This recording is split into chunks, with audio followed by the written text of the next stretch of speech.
La semaine dernière, j'étais en train de me cramer. Jambes lourdes, fatigue, motivation qui baisse. J'étais en train de ruiner tout le travail que j'étais en train de faire dans ce bloc de développement du SV1. Alors cette semaine, j'ai pris une décision que j'aurais jamais osé prendre avant, couper.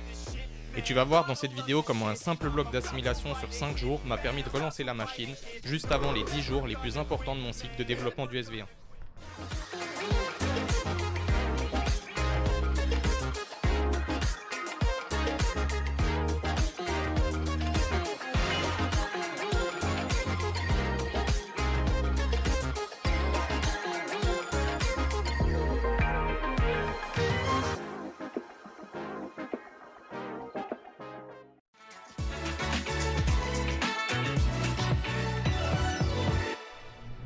Donc du coup, dimanche et lundi, j'ai coupé.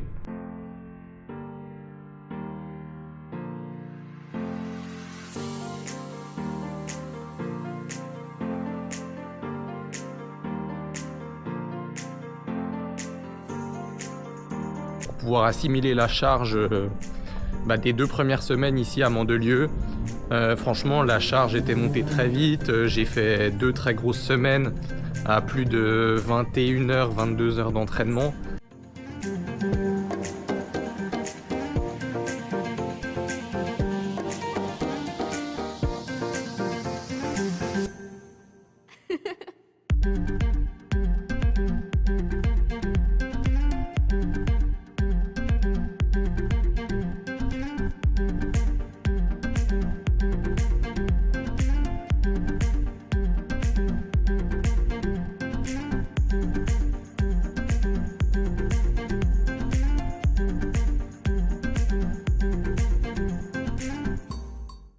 Donc voilà, ça s'était monté très vite et du coup je sentais les premiers signaux de fatigue arriver.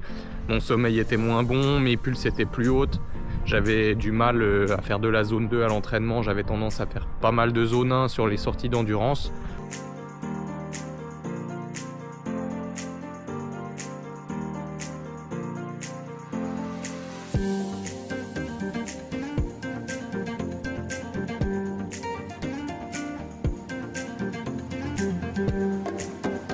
Donc j'ai pris une décision que j'aurais peut-être pas osé prendre l'an dernier, mais c'était de lever le pied, de couper et puis d'ajuster avec un bloc d'assimilation pour du coup repartir de plus belle pour les 10 derniers jours à Mandelieu.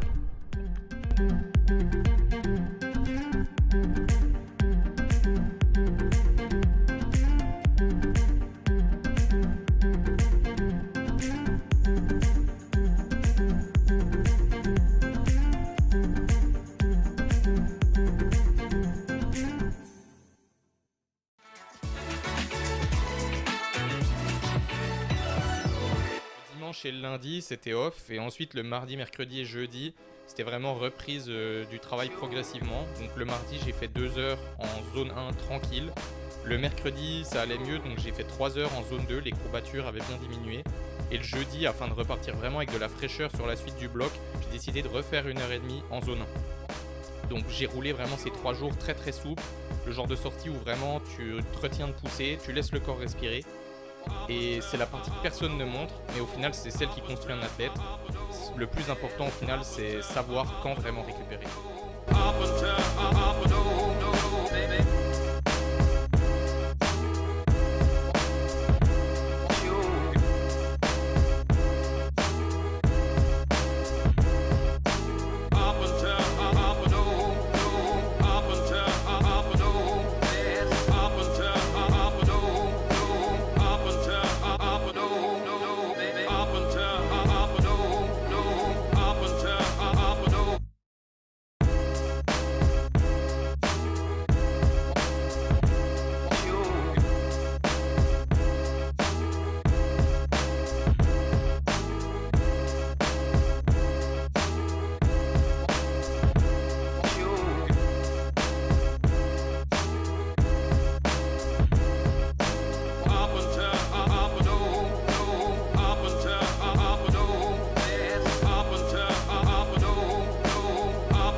Beaucoup pensent que progresser, c'est juste s'entraîner de plus en plus fort, faire de plus en plus de volume, être toujours plus proche de la limite. Mais dans les faits, c'est pas ça qui vous fait progresser. Vous l'avez sûrement déjà entendu, c'est pas l'entraînement en soi qui fait progresser, c'est plutôt la capacité à assimiler la charge. C'est ça le principe de surcompensation, la capacité à assimiler, que ça soit entre les séances, mais aussi entre les blocs d'entraînement. C'est là que les tout meilleurs athlètes, les tout meilleurs cyclistes font la différence. C'est qu'ils ont une capacité à tolérer, à assimiler la charge qui est hors norme. Maintenant, voilà, si tu ignores cette fatigue, tu dégrades ton rendement et en fait, tu rentres dans ce qu'on va appeler le surentraînement, alors qu'il va être très léger. C'est pas un surentraînement de grande gravité, mais simplement, tu rentres dans un stade où tu n'arrives plus à surcharger, tu n'arrives plus à surcompenser, ton corps n'assimile plus correctement la charge et donc du coup en fait tu dégrades ton niveau petit à petit. L'an dernier j'avais fait cette erreur de m'entraîner trop proche de la limite et du coup je l'avais payé cash à un moment et je m'étais retrouvé dans une situation où justement mon corps était plus capable de tolérer la charge et donc cette année je veux travailler beaucoup plus intelligemment pour aller viser le top 10 sur l'étape du Tour et du coup pas reproduire cette grosse erreur.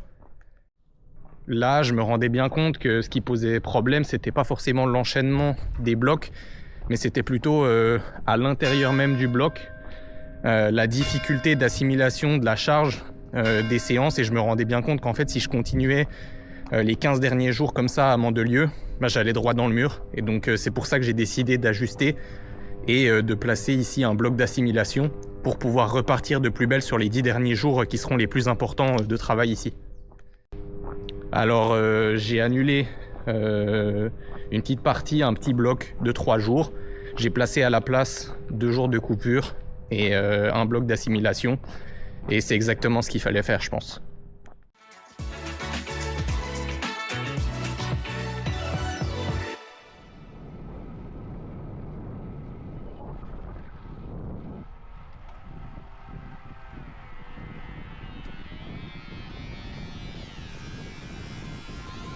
I'm just fucking lit, man, I'm just fucking lit. Drink a bottle of this shit, man, bottle of this shit. I'm about to write a hit, man, about to write a hit. No, I'm never gonna quit, man, never gonna quit. I just took another hit, man, took another hit. I'm about to lose my shit, man, about to lose my shit. Does she have a fucking wristband? Yeah, she needs that shit. Better get her out real quick, man, get her out real quick. Are you the present or the future? Are you a drinker or a boozer? Are you a giver or a user? Are you a winner or a loser? Yeah. And I said that I would never back down. And I said that I would never back down. And I said that I would never back down. I swore that I would never fucking back down.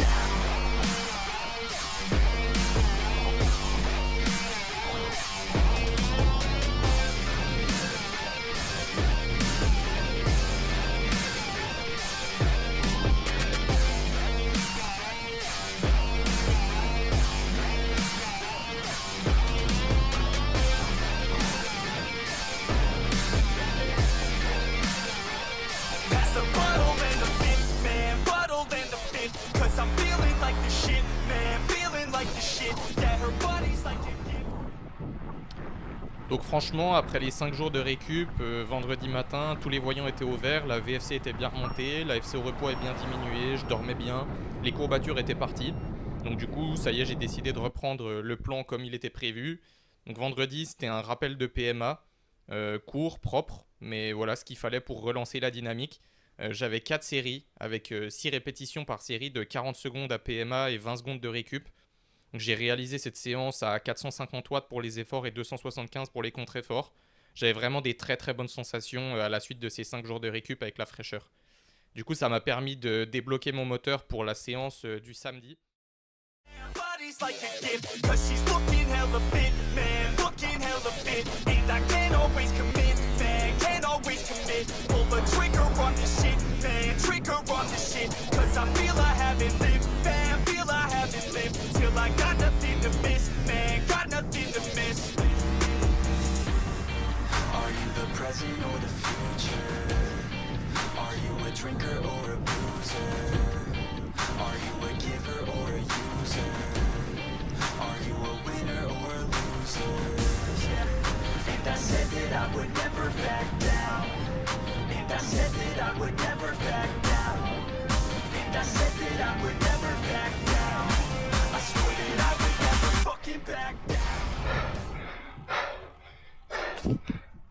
Waouh. Waouh. Bon, ça décrasse. Fin de la 4e série. 2 heures de vélo. Plus qu'1 heure pour rentrer. Ouh, ça fait du bien. Qui était la grosse séance SV1 que j'avais décalée du début de semaine. Donc du coup j'avais 3 fois 30 minutes que j'ai réalisé à 300 watts ce jour-là. Donc des très bonnes sensations que j'aurais pas eu si je l'avais réalisé en début de semaine. J'aurais pas pu tenir 3 fois 30 minutes à 300 watts. Et du coup sur la fin de la séance j'avais un rappel de SV2 en plus avec donc 5 fois 6 minutes à 350 watts, donc mon SV2. Et du coup ça fait un total sur la séance de 2 heures de travail. Donc vraiment une très très belle séance de réaliser avec toujours des très bonnes sensations.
Et le dimanche, j'ai enchaîné par 4 heures d'endurance en zone 2. Et à ma grande surprise, parce que ça fait longtemps que ce n'était pas arrivé, mais vraiment des super sensations malgré les 2 jours de travail très intenses juste avant. Donc voilà, ce bloc de récupération m'a vraiment permis de repartir avec de la fraîcheur. Et du coup là je me retrouve dans une situation où j'attaque la dernière semaine de développement avec des très bonnes sensations, aucune courbature, et donc c'est vraiment de bon augure.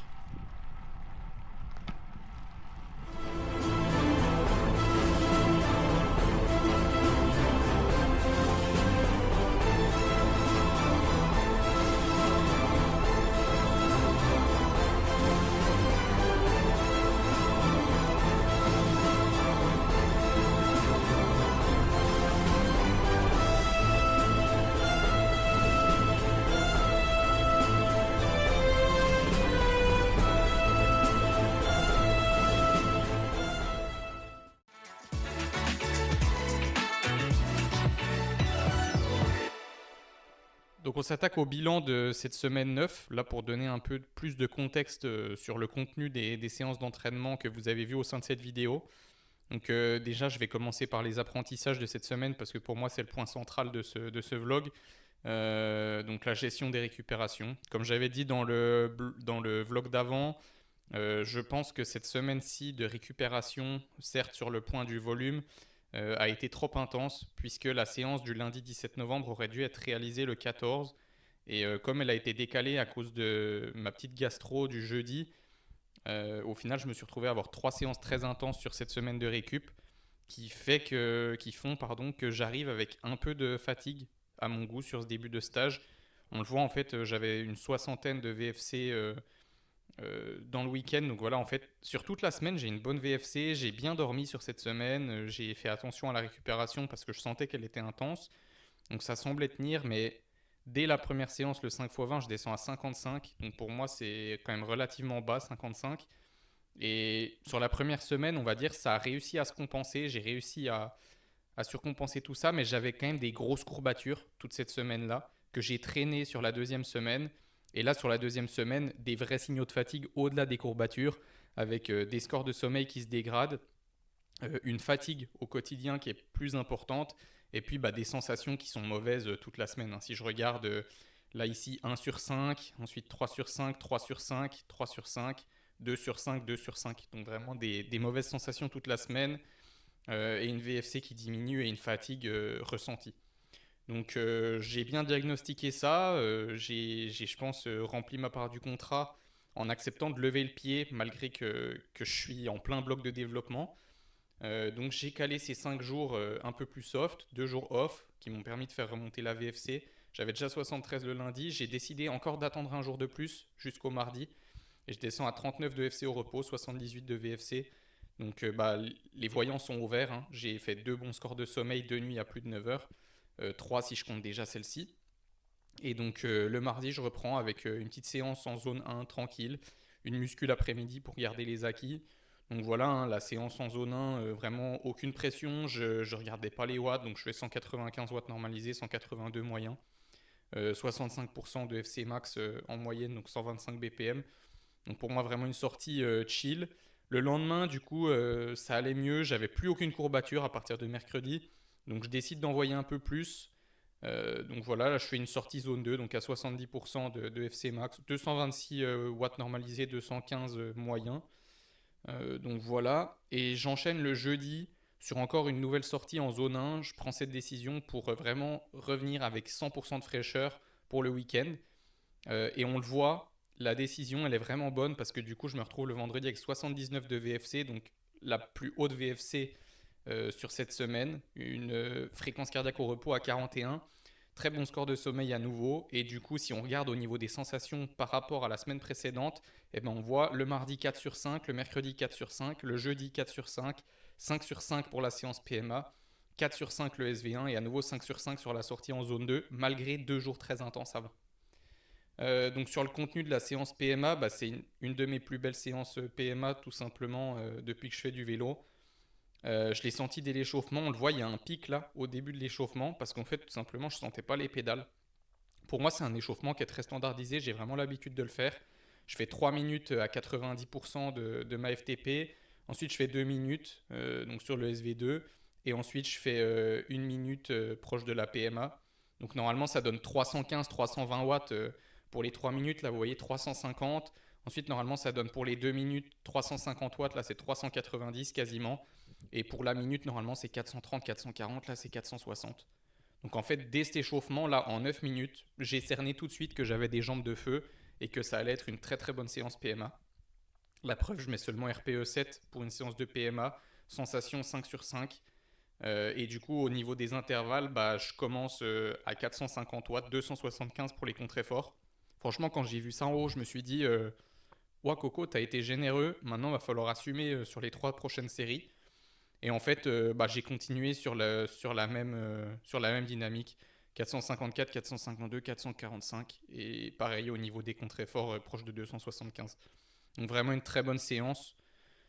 Et voilà, très encourageant pour la suite qui m'a permis vraiment de remettre en route et de débloquer le moteur après 5 jours sans intensité pour être très bien le samedi. Et du coup, le samedi, pareil, une très grosse séance, ma plus grosse, je pense, pour l'instant sur le cycle de développement du SV1. 3 fois 30 minutes à 300 watts, aucune dérive cardiaque, 157, 158, 159 BPM. Et puis 5 fois 6 minutes au SV2 du coup en rappel.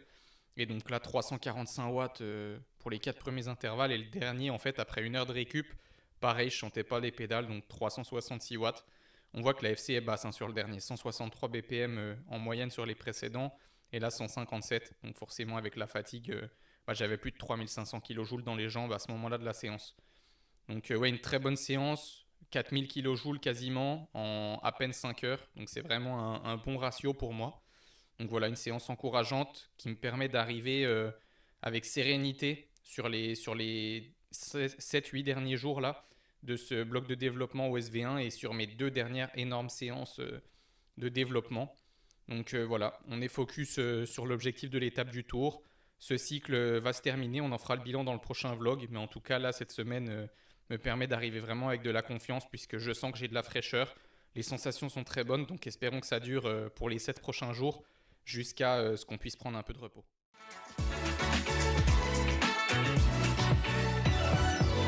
cette semaine 9, donc qui m'a rappelé un truc essentiel, c'est qu'il faut absolument écouter son corps. Donc voilà, c'est l'enseignement vraiment à tirer de cette vidéo. Un simple bloc d'assimilation qui n'était pas prévu au programme, mais du coup c'était la meilleure décision qu'il y avait à prendre.